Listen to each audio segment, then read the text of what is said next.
예, 안녕하세요. 자, 폴카칩입니다. 여러분, 폴카칩 보실 때 좀, 잘 풀어보시라고 좀 문제를 준비해 봤습니다.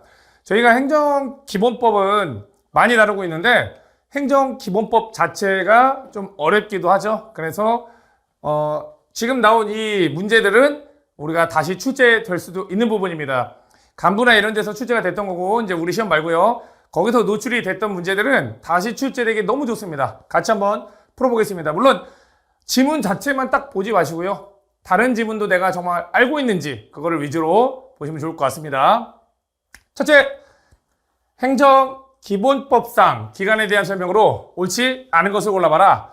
일단 여기 이제 지문 자체가 이제 다 행정기본법 내용이죠. 특히 1번 행정에 관한 기간의 계산에 관해서는 이 법이나 다른 법령에 특별한 규정이 있는 경우를 빼고는 민법을 준용하겠다. 일단 기본적으로 행정기본법도 여기도 기간을 계산할 때 기본 원칙과 전제입니다. 전제는 일단은 민법을 준용하는 겁니다. 그래서 이 법이나 다른 법에 특별한 규정이 없다면 그러면 이런 걸 준용하겠죠. 우리 시험에서는 이런 것도 포함이라고 나올 수 있겠죠. 다른 법에 있으면 그걸 따르는 겁니다. 그 빼고는 일단 민법을 준용합니다. 그래서 이런 것도 제외, 포함 이런 걸 꼭 꼼꼼히 봐주시고, 두 번째, 행정청은 이 법에서 정한 예외사항을 제외하고는 법령의 위반행위가 종료된 날부터 5년이 지나면 해당 위반행위에 대해서 제재 처분할 수 없다. 여러분, 이거는 어떤 걸까요? 제척 기간을 묻는 거죠. 제재 처분의 제척 기간. 한마디로 여기서 포인트는 이겁니다. 지금 이 제재 처분이 언제까지 가능한가? 종료된 날부터 5년까지만 가능하다. 예를 들어서 25년도에 A라는 사람이 청소년한테 술을 판 거예요. 그럼 얘한테 영업정지하고 싶으면 언제까지가 가능해요? 30년까지만 가능하다는 얘기입니다. 31년부터는 못하겠죠? 그래서 요 제재처분의 제척기간을 알고 있는가? 5년. 그렇죠. 3번. 국민의 권익을 제한하거나 의무를 부과할 때 국민한테 불리하지 않는 한 여기서 일단 걸려야죠. 권익을 제한하거나 의무를 부과할 때. 자, 우리가 이거는 마법의 주문으로 알아두는 게 좋습니다. 권리를 제한하거나 의무를 부과할 때 이거 첫날 부분하고 만료 부분, 그렇죠. 권리를 제한하거나 의무를 부과할 때요. 첫날 산입, 그날 만료 나와주셔야지. 첫날 산입, 그날 만료. 예를 들어서요. 얘가 만약에 영업정지를 받으려고 해요. 근데 영업정지 10일을 받은 거예요. 10일을. 그러면 오늘이 1월 1일이고요. 2일 이렇게 되겠죠. 그럼 영업정지 10일이다.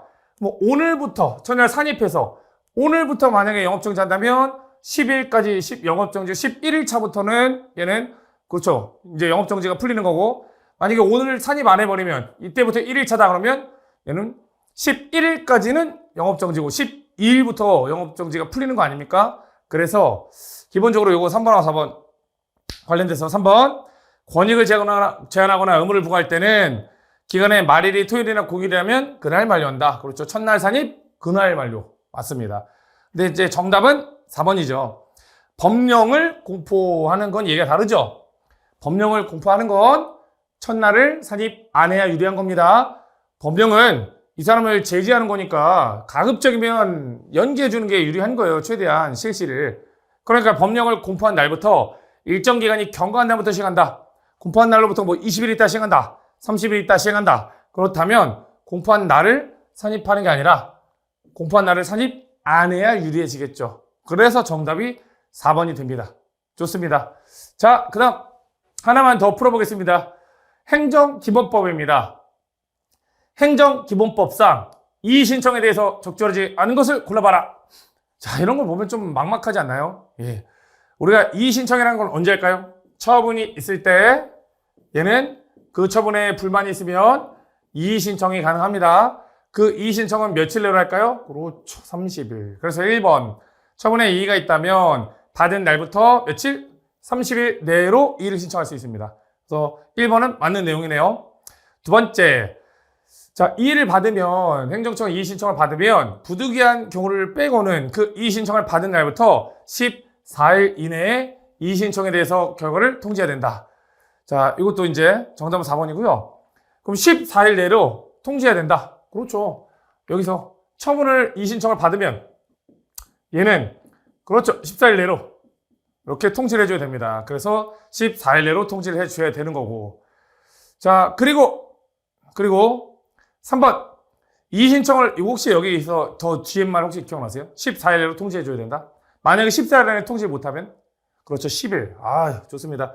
14 플러스 10. 이 부분을 지금 알고 있는가를 묻는 문제였습니다. 3번. 이의신청을 한 경우에도 이의신청과 관계없이 행정심판법에 따른 행정심판이나 행정소송법에 따른 행정소송을 제기할 수도 있다. 우리 행정심판소송은요. 이의신청을 반드시 거쳐야 된다. 거치지 않아도 된다. 거치지 않아도 된다. 행정심판이든 행정소송이든 이의신청을 거치지 않아도 되는 겁니다. 그걸 알고 있는지 묻는 겁니다. 지금. 그래서 맞습니다. 4번.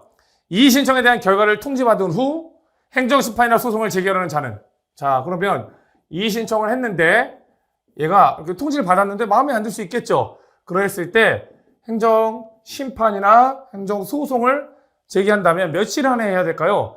행정심판소송 안 날부터 며칠일까요? 90일이죠. 그러면 이의신청 통지서를 받으면 요 받은 날 뭔가 알게 되겠죠. 요 받은 날부터 90일이 되겠죠. 그래서 결과를 통지받은 후 행정심판이나 소송을 제기하려는 자는 결과를 통지받은 날부터 60일이 아니라 90일 내로 심판소송을 제기할 수 있다.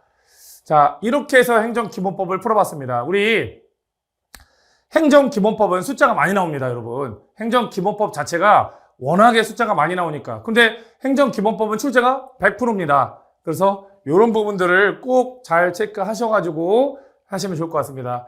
그래서 아까 말씀드린 것처럼 요 기간계산 문제, 우리 행정기본법 6조하고 7조입니다. 출제 유력합니다, 여러분. 이거 꼭 잘 체크해 주시고, 그리고 요 이의신청 문제도 또 30조죠. 요 부분 꼭 잘 체크해 주시면 30조 이제 넘어서 있죠. 30조 넘어서. 그래서 요거 잘 체크해 주시기 바랍니다. 자, 이렇게 해서 이제 첫 번째 영상 마치겠습니다. 감사합니다.